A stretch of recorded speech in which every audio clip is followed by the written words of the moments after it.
Hello everybody, my name is Finn and welcome back to another video. The second video of October. Today guys, we're going to be going over the differences between the allo spectrum and the A spectrum, and specifically like the differences between asexuality and allosexuality, but also the different types of attractions that make that up. Yes. All right. Let's go. I gotta turn on my thing. So, beginning with this, the difference between ace and allo. Well, so the ace spectrum, I couldn't find any good photos, so I kind of just went with this. And that's good mostly. I mean, it makes up most of pretty reasonable. I like it. So with the ace spectrum, depending on the type of attraction, if you are ace in that particular attraction type, you do not feel anything in that type of attraction. Basically, like if you're asexual, you feel no sexual attraction. If you're aromantic, you don't feel any romantic attraction, regardless of gender. There's stuff like that. If you're aplatonic, you don't feel any platonic attraction. And then there's a bunch of other attraction types that I will go over after this. And then we have the allo spectrum, which is basically you feel that type of attraction to one or a multitude of genders. So basically, allosexual, you would exist on, say, you would either be straight or somewhere on the multisexual spectrum. That I went over last time. And then we have the alloromantic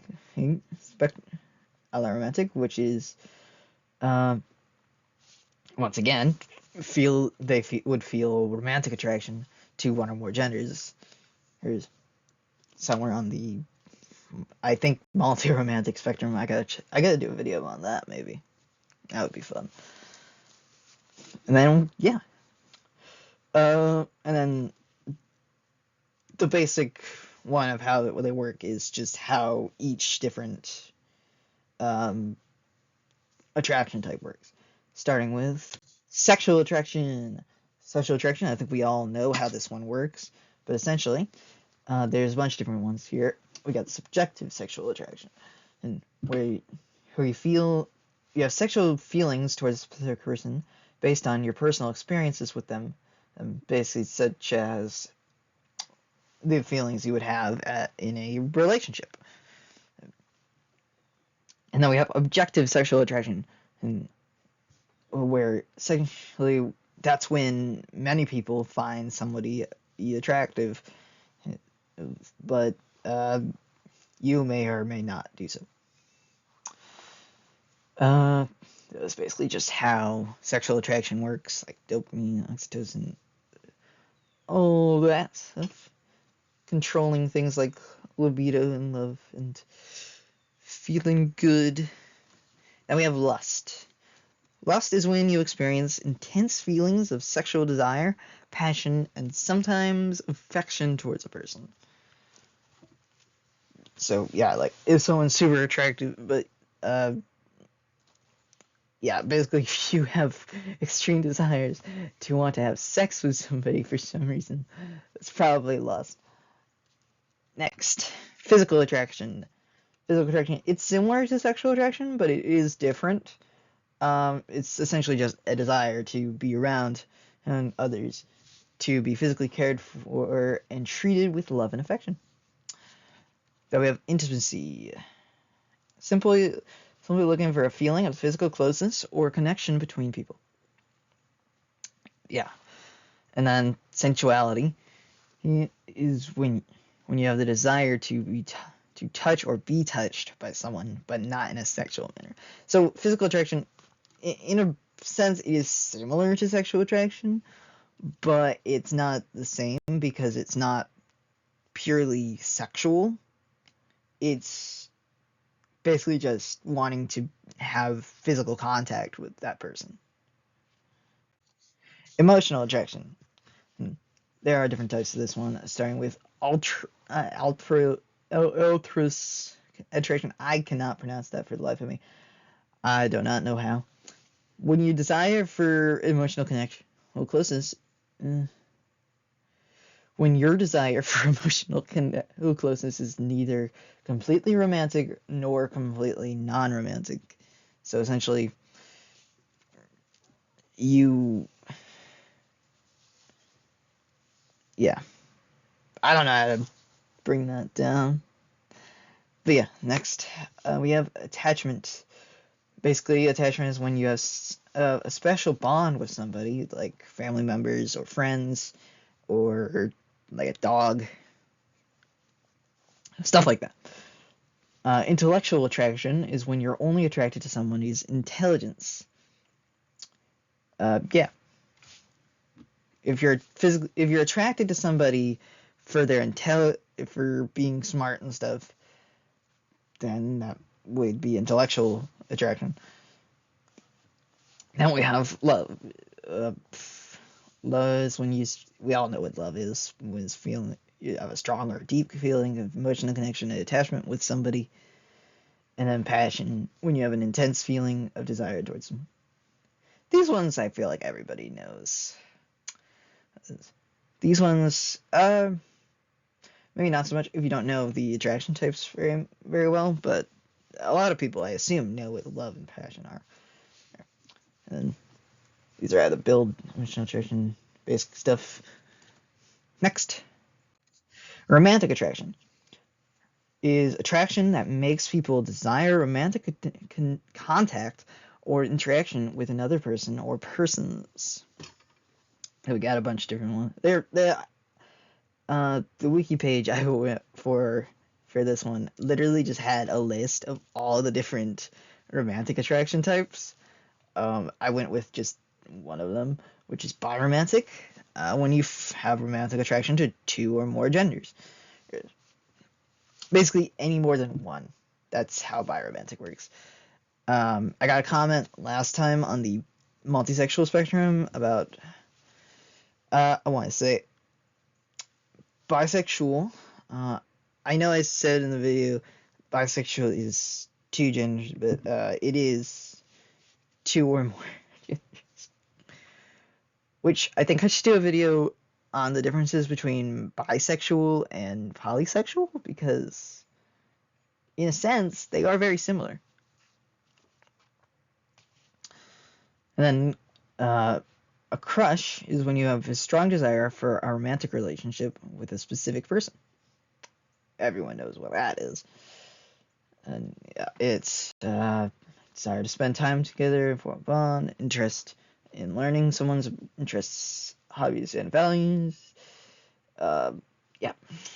Next, aesthetic attraction. And I found this flag, which is apparently the actual aesthetic attraction flag, on the LGBTQ wiki, which is cool. I didn't know that they had those, but it is interesting to know that the different attraction types have individual flags. Anyway, next, we have individual. It involves feelings of admiration for a person's appearance without any physical, sexual, or romantic desire towards them. Sorry, I had to burp. And it often goes along with other types of attractions in relationships. So basically, like, you could have romantic attraction, but still have aesthetic attraction towards that person, or physical attraction.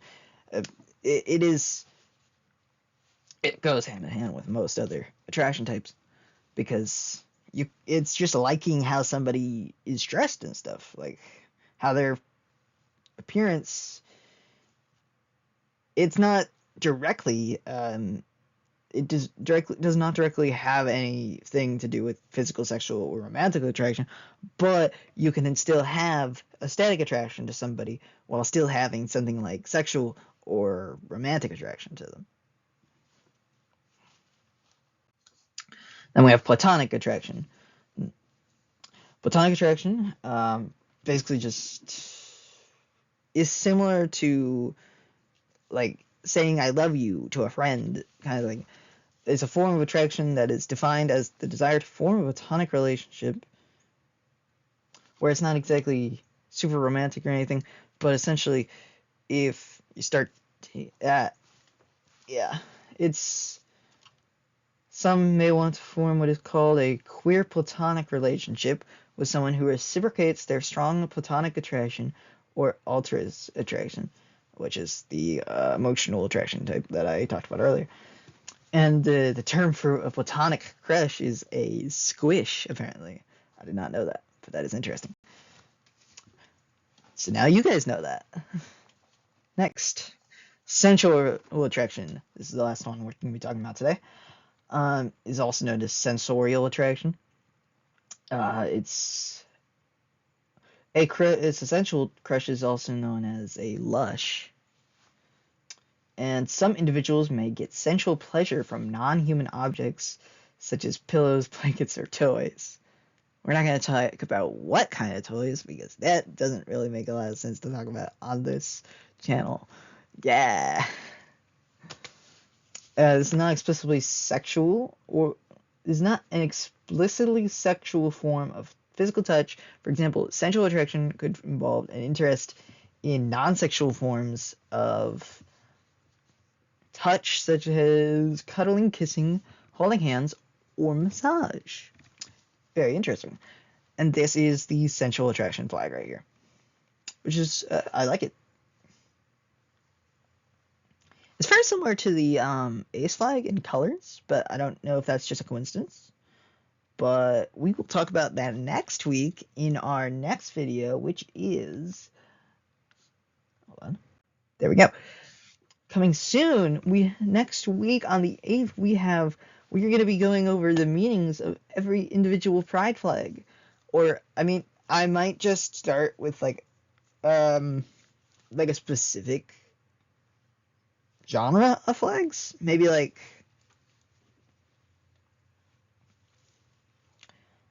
the gender flags first. What do you guys think? Comment down below. Comment below which flags I should start with in the comments below. And then on the 10th, we're going to be talking about the many different banned books, the many banned queer books that are banned from like public libraries, school libraries, stuff like that, all over the United States, because those are dumb. You should read them. First off, you should go read them after I do the video. I want to also do a video possibly talking about my favorite queer books that I actually have read. If you guys enjoy that, I feel like that could be cool. Funny thing, I also want to do, at some point I want to do a video essay just on this one book series that I'm reading. If you guys watch anime, I'm sure you know what I'm talking about. I'm in love with the villainess. I fucking love it. It's a great book series and a great anime. I want to kind of do like a full ass video essay talking about the novel series. Let me know if you guys enjoyed that. If you guys would want to see that, I would love to do that personally. But anyway, that is all for today. If you have enjoyed today's video, feel free to subscribe and turn on notifications to get notified for next week's videos and all the videos coming up soon. Just so you guys know, I have been going and adding captions to all of my recent videos. I'm going to do it for all of them. I've only done it for a few so far, but I'm going to get the rest done later today after finishing up this video. And then, yeah. Yes. So if you have any other topic ideas, please feel free to comment those below. And if you want to learn about more about this, about the topics I talked about in this video, although I think I went over them pretty thoroughly personally, but obviously there's always more to learn, because I don't know. There's always more to learn. So if you want to learn more about these topics, the sources I used for today's video will be listed down in the comments below, as usual. And that is all for today. See you guys next week.